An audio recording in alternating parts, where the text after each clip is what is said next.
Hey, it's Patrick. Getting ready to head to Macworld 2008. I'm sneaking around one of our IT guys' cubicles because rumor has it he's got some hints what's coming up at Macworld 2008, the big festival where Steve Jobs does the keynote, introduces the new products coming up.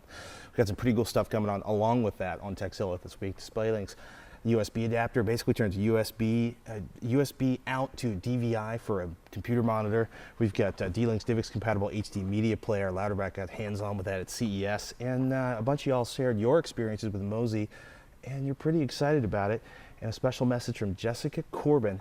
And hey, as always, we want to thank our sponsors, Domain.com, Data Robotics, and Netflix for sponsoring this episode of Techzilla.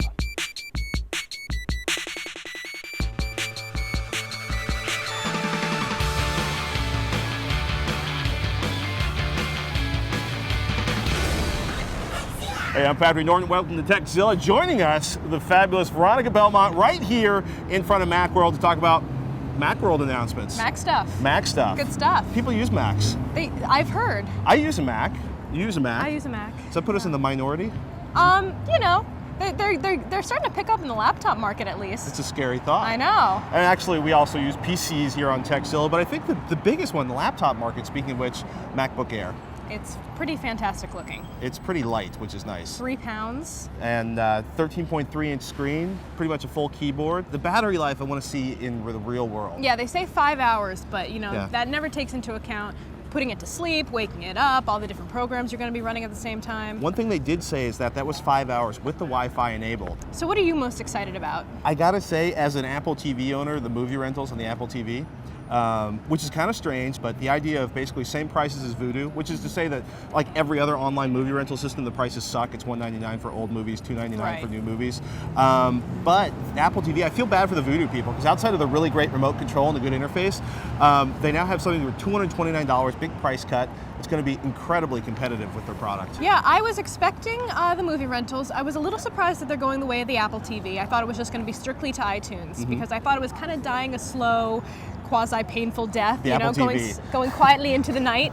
But yeah, they're bringing it back, and it's actually a pretty interesting product now. I kind of like the idea that you don't have to use iTunes for it, because the idea of having to like go into iTunes and download stuff and pick stuff, basically you're talking about, you know, the lean back experience. You're in the living room, you have your little one-button remote control, and that's I think going to be like the big, is the interface going to be manageable? Can I search through a bazillion movies going bing, bing, bing, bing, bing, bing, bing, bing?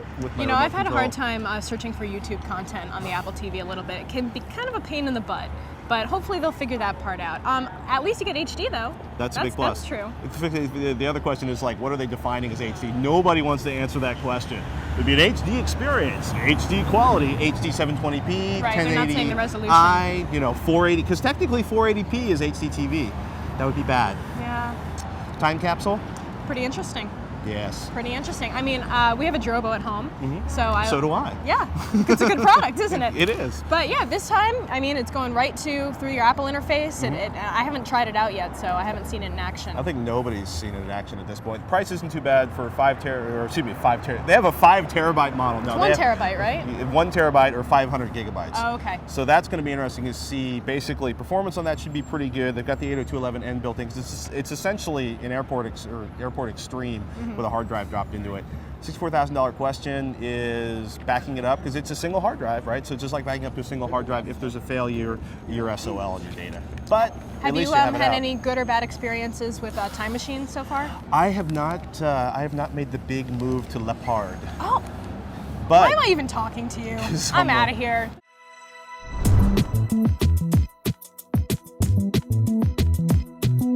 Apple might have the biggest booth and the biggest headlines at Macworld, but they aren't the only folks out on the show floor. One big surprise, at least for us, Microsoft Office for Mac 2008. The first Office update for the Mac in 4 years went on sale this week. Focuses on making the classic apps more accessible, very similar to Office 2007 for Windows. Adds XML file formats. Early testers say it's running faster than 2004 and Intel Macs, but G5 and earlier processors might not be happy with the performance, a bit slow. The belt and suspenders crowd were all over Intigo's booth, eyeballing security software like Virus Barrier X5 and Net Barrier X5 for OS X. Not a lot of viruses or Trojans out there on OS X, but the Intigo points are fond and quick to point out that it only takes one good attack to ruin your whole day. Intigo also offers file encryption, backup, and anti-spam software. If you're hankering to turn your desktop into a live map of the world, right down to the location of the sun. EarthDesk 4 sports some new maps that look amazing and an excellent weather update every 3 hours. Now, we've shown off USB drive adapters before, but newer tech's USB 2.0 universal drive adapter is the first we've seen that supports both SATA, IDE, and ATA in 2.5, 3.5, 3.5, and 5.25 inch sizes. Very nice tool for the price. Our very own Roger Chang is obsessed with Lapworks Futura Desk, which packs 5 typing angles and folds down into a portable package. We'd wait until the mouse table version is out, though the Lapworks aluminum desktop packs down smaller and has a built-in 360-degree swivel. On the cleaning up your power cable mess, the Blue Lounge cable box promises a stylish space to stash power cords and the power strip you need to plug them into. While the Blue Lounge Sanctuary has a built-in power supply and 12 connectors built in to charge items from dozens of vendors, 1,500 plus devices in total could be charged, not at the same time. The Blue Lounge Space Station sports a built-in USB hub to charge or connect up to 4 devices, and it's designed to prop up your notebook. Tray slick. On the weird speaker front, we wish the S&D Dragon 1s, well, sounded half as good as they look. We want to thank Veronica Belmont for taking the time from the Holo Daily to come out here and help us talk about what's going on at the Macworld show. I want the Air badly, because I do, so deal with it. Jessica Corbin, maybe wondering where she's been. She's got an announcement telling her about some pretty big things coming up with her life on video. And we got the Displaylink adapter, USB output to a monitor. Does it work? This is something people have wanted for years. $129. We're going to show you work, not work. What about 1080p resolutions? We'll be right back. We want to thank one of our sponsors of this week's episode of Techzilla. That would be Netflix, netflix.com. That is a place to get online DVD rentals. And you know what? You can get HD DVDs and Blu-ray discs shipped to your house now. You want to get a free trial? Check out netflix.com/Techzilla. We want to thank them and all the rest of our sponsors for helping us bring the show to you. So some of you may be wondering why I haven't been on Techzilla lately, and it is for good reason. I'm going to be moving on to other things in Revision 3. One is called the Dig Reel, and I'm very excited about it. And the other, I can't tell you about it just yet, so you're going to have to keep a lookout. But that does not mean that I haven't appreciated and enjoyed my time here so much. Patrick, I love you, man. You're the best. And all you fans out there, we really appreciate your constant viewing and the growing of it all. And see this locket here? I'm going to keep all you Techzilla fans just right there, right next to my heart. So keep a lookout. I will see you guys around. We got a few more CES products for you we couldn't cram into the CES show, including a couple of pair of headphones, one on the high end that uses something other than Bluetooth to bring wireless connectivity from your portable device to your ears, and a low-cost set. Check this out. Cheap headphones? Based on the Techzilla's response to our $20 headphone segments, you love cheap headphones, so we dropped in the cost booth to check out their latest edition, the KC25. They support a frequency response from 20 to 18,000 hertz. Not bad for an MSRP of $30, and they should be cheaper on the street. We could use a Twitch cleaner high end on them, but our real complaint was how hard it is to figure out which side is left and which side is right. Sennheiser's MX-W1 wireless headphones are a touch more high end. Designed for mobile applications and built around Clear's wireless audio technology, they offer a much better audio experience than any Bluetooth headset we've heard so far. The downside is you'll need the dongle to get the audio from your portable device because they're not compatible with Bluetooth. And there's no built-in mic, so you'll need a separate headset if you want to make phone calls. We especially like the locks into your earbud design, though the near $600 MSRP is, well, ouch. The name Moxie has been floating around CES for years. This year, Digio presented the beta of Moxie TV for the PC. If you've got a TV tuner card, then you can run Moxie's menu interface as a DVR on your PC.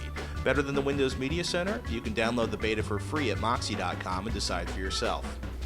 We're not obsessed with radios, but we're real close to obsessed, so the rainbow array of radios in the Eton booth was irresistible. The FR1000 voice link really caught our eye. AM, FM, NOAA weather, hand crank power, and two-way GMRS built in, plus that slick shape, and there's a flashlight, a siren, and a cell phone charger. If Warner Brothers' defection from HD DVD springs Blu-ray to the forefront of next-gen high-def movie distribution, Sony's new BDU X10S BD-ROM drive for the PC will be way big on the home theater PC front. Even if it sells on the street for its MSRP of $200, it'll still be the cheapest Blu-ray drive out there, and it's bundled with Cyberlink's Blu-ray playback software. So this is the product that I have been waiting for, and I know you've been waiting for it too.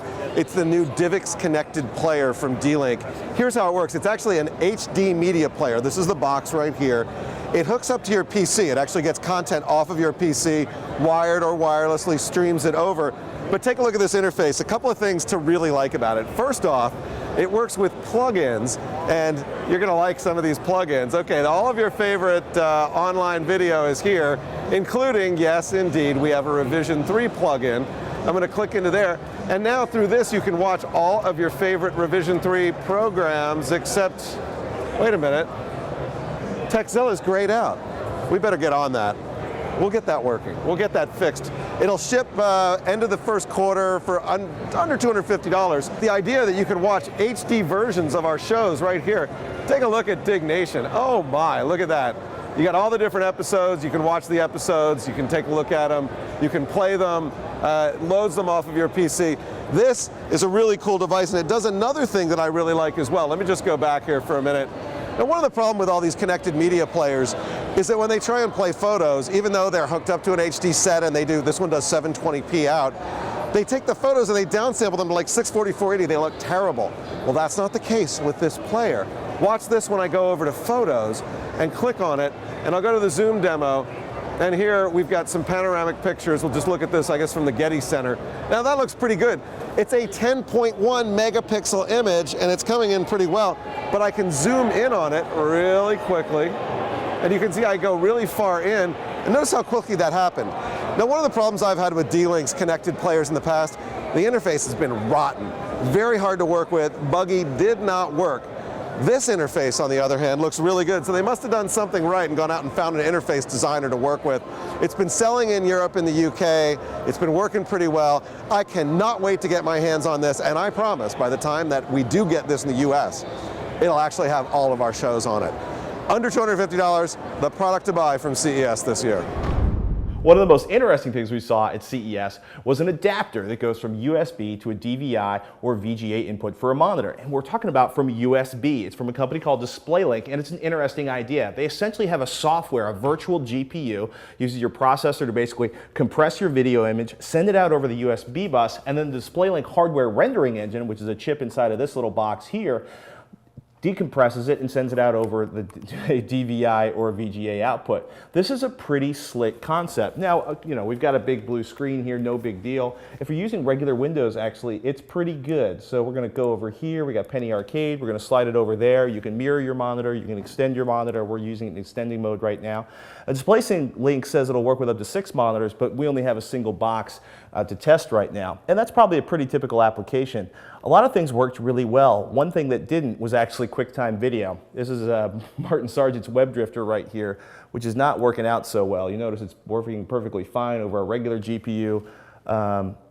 And look at that, when we actually span it, it's looking okay, but as soon as we get it over into the second monitor, even if we start it here, we've got some issues on that. That's the only place we really found video issues. Flash actually works perfectly fine, and oddly enough, DVDs, which you'd expect to be the most problematic ones on there, actually work okay. So we've actually got Power DVD running here, and we tried a few other applications, and we're having absolutely no problem displaying video. Now, in terms of, we may have problems actually hitting the play button, but the video scales up pretty fine. Now you can see, if you go to full screen on a huge monitor like this, we're running at like 1620 resolution like this, you are going to see some of the compression artifacts, because remember, it's essentially compressing the display. Basically, all the information would normally go out over the PCIX bus or the AGP bus is going out, being compressed, and then going over USB, which has a significantly lower bandwidth available to it. So we're going to close that video out. If you're doing stuff like regular desktops, you're going to have absolutely no problem dealing with this. The controls are pretty easy. There is a little bit of tearing around with Windows, but I don't think it's anything that's going to bother you. But the controls, basically you install the USB driver, plug the device in, and a tiny control panel over here basically shows up. Allows you to downgrade the color quality if you want to, 16-bit or 32-bit, and set the screen resolution anywhere from 640 by 480 up to, in this case, it detects the monitor properly and gives us 1680 by 1050. Works shockingly well. They claim 30 frames per second so you can watch movies. Vista support, mirror mode on XP video. Actually, we had no problem with anything other than QuickTime video. Now, Flash worked fine. Even with rebooting and reinstalling, same QuickTime problems. One other small problem we had with one DV disc playing application VLC actually, the mouse disappeared around the video player. Okay, it's a twitch of an early adopter product right now, but it actually works shockingly well when you think about how technically sophisticated it is to render out a video stream, including Aero on Vista, and actually bang it right over to a second monitor over the USB bus. It works closely with your graphics card driver. The folks at Displaylink recommend you update the latest drivers for your card, then for the Displaylink. And it's a little early now, so you may want to back up your data just in case there's a traumatic failure. Now, this is fine, really, for regular applications. It's probably not going to support serious 3D gaming, and you may notice the compression before it goes over the USB. Sometimes you'll notice that in video if you look closely, especially on a high-resolution monitor. One thing you might notice, it does throttle its use of the processor in the USB bus, but it will soak up all the processor it needs to do that compression. 32-bit operating systems only, 2000 XP Vista does support Aero. Drivers are out now. Mac drivers, they tell us, are going to be coming shortly. Now, who's going to be selling it? Kensington, Samsung, Toshiba, IO Gear, IO Data, and a whole bunch of others. It's pretty slick. We've actually had a lot of questions over the years like, can I use my USB or can I use my card bus to output to a second monitor? In the past, the answer was no. If you're looking for a second monitor to set up and don't feel like updating your graphics adapter, or if you want to do multiple monitors, this could be a very cool way to do it. Displaylink.com is the website. We want to thank Data Robotics for sponsoring this episode of TechZilla. Data Robotics Drobo is the easiest way to protect your data, and it expands forever. Get the benefits of a RAID array without the hassle of configuring a RAID array. It's self-monitoring, self-healing, and easy to understand. The Drobo is a great storage and backup system for any user. This award-winning device garnished the highest CNET rating for storage ever, and you can get a $50 discount by mentioning the discount code TechZilla when you purchase one at drobostore.com. The following backup segment is brought to you by Data Robotics. Now, a few weeks ago in episode 13, we had one of your fellow viewers, Jared, give us his call on Carbonite online backup and asked if anybody in the TechZilla crew had an opinion on Mozy. And boy, did we get some responses. Tim says Jared's friends with Mozy. Well, their problems seem to be from not adjusting the settings inside of Mozy. The nagging reminder is due to a setting that you can turn off to either automatically back up or remind you every set number of days since your last backup. Tim says he'd highly recommend the service. He's been using it for a while. Derek says our IT consulting firm recommends and installs Mozy Pro for many clients. They even use it on their own servers in the office. They haven't had any major issues that were mentioned, certainly none with performance. Compared to other backup clients they've tried out, it works great, and they will continue to recommend it for sensitive and large offsite backups. Eric tried the free version of Mozy on his Mac and, quote, hated it. He says it ate up system resources, and when he uninstalled it, the daemon was still on his machine. Quote, I had to do some terminal work, always a sign of a bad product, to get it all off. That was the only negative response we got. Dan's used both Mozy and Carbonite and praises the private encryption in Mozy. He says the guys at Mozy can't see your data. They don't have the key. Of course, if you lose the password, they can't save you. Second, he's stoked that Mozy keeps all previous versions of a file for 30 days, while Carbonite, when he used it, only kept the most recent version, having older versions of a backup saved Dan when his iTunes collection got corrupted. He's running Mozy on Vista, and he hasn't had any performance issues. EJ's running Mozy on the Mac, hasn't had any problems, and no problems with his mom running it either. And to wrap it up, Kevin, Daniel, Walt, Steven, and Nick all give Mozy the big thumbs up. We want to thank everybody for contributing to that little info session on Mozy, and we're going to come back with a big old stack of viewer questions. Big thanks to Domain.com for sponsoring TechZilla. Domain.com offers affordable domain names, advanced hosting, and of course, custom website design. You can register your domain name at Domain.com for just $8.75. $5 more gets you private listings. And as a special offer to TechZilla fans, type in coupon code TechZilla. That's TechZilla with a K. That's a big one, a K. And when you're checking out, you'll get a 25% discount on domains and hosting. That is a great deal. And we want to thank Domain.com and all of our sponsors for helping us bring TechZilla to you. Once again, the lovely, the fabulous Veronica Belmont. There's a story. Actually, just show the still, the bear suit. Where did you find the bear suit? That's at that's actually right near the Revision 3 studios at the Tad Gear. Yeah, Tad Gear. They sell like stuff for special forces people and bear costumes. It's pretty trippy. So the right to bear arms. Exactly. That's the joke. The right to bear arms and the right for animals to use arms in defense of their skins. They have a whole like Save the Rare Animals campaign. Oh, interesting. I didn't know that. True stuff. We'll go down there later on. Anyhow, viewer questions? Yes, we do have some viewer questions. Chris asks, what is svhost.exe and why do I have so many up and running when I look at the task manager? Why are you laughing so maniacally?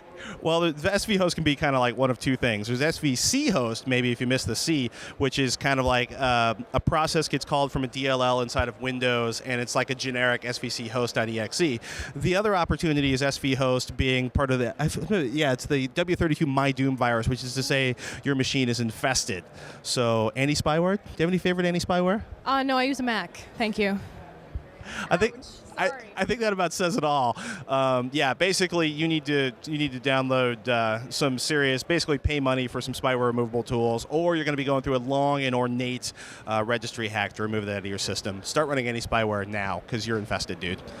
All right, and then Ted from Maine asks, I've noticed that some flash drives, like the SanDisk Cruiser Titanium, have both ReadyBoost compatible versions and one that's not listed as being ReadyBoost compatible. But the ReadyBoost drive is usually cheaper. If I opt for a ReadyBoost drive but use it with a Mac, am I going to be giving up any performance of the drive or storage space? Absolutely not, actually. What's kind of weird is, one, it's a flash drive. It's compact flash. It's going to work on anything. What's funny is the ReadyBoost stuff was probably packaged after the original stuff, right? Because they put the big ReadyBoost logo on it for Windows Vista, and as a result, the memory probably cost them less to make. Physically, ReadyBoost is just a set of specs, like at least 250 megabytes after formatting, and throughput speed. And other than that, it's a compact flash drive. It'll be a nice, fast compact flash drive, but.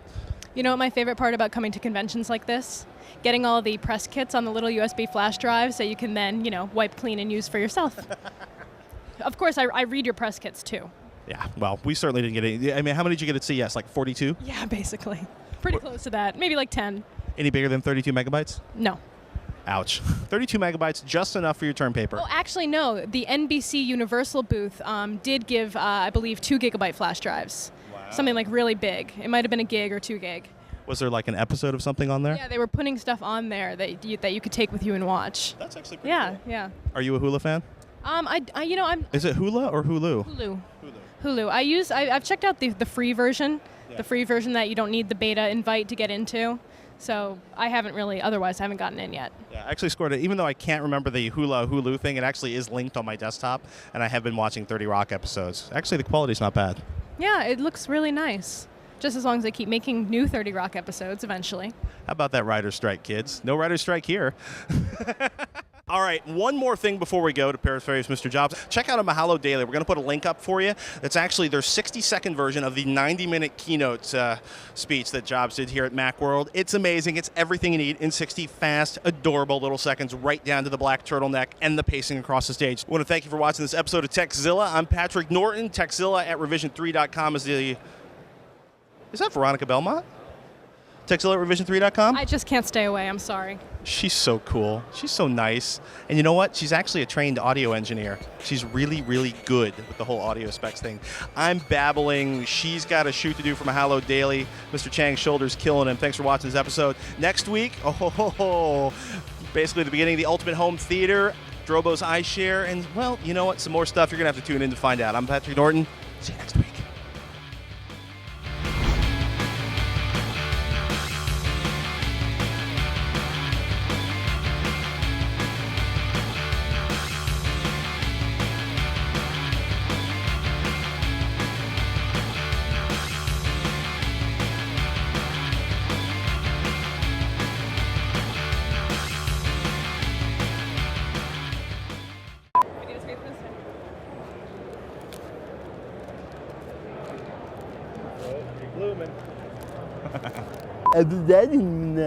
I'm a professional communicator. That's what my wife laughs anytime she thinks about what I do for a living. Ladies and gentlemen, joining us once again, a big fan of Cheap Trick and air guitar, the lovely, the fabulous Veronica Belmont. Veronica, welcome back to TechZilla. Hello, thank you for having me back on again.